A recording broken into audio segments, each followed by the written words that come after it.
C'est forcément un projet en prenant en compte déjà un temps long.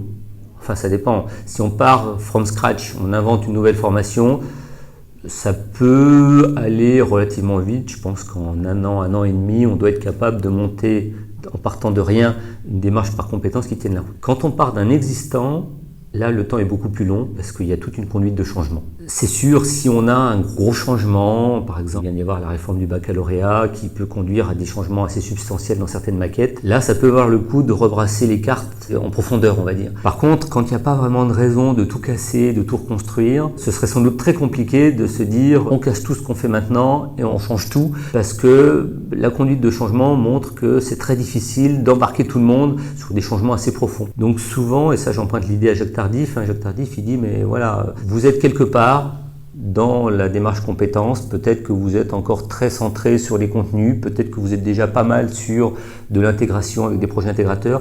L'idée, c'est de faire des petits pas, c'est de déplacer le curseur, c'est d'aller progressivement vers plus d'intégration, plus de situations authentiques, plus de projets intégrateurs. Et dans ces pas, il y a quand même un pas qui est la brique de base, c'est la définition du référentiel de compétences de la formation. Et celui-là, il est coûteux.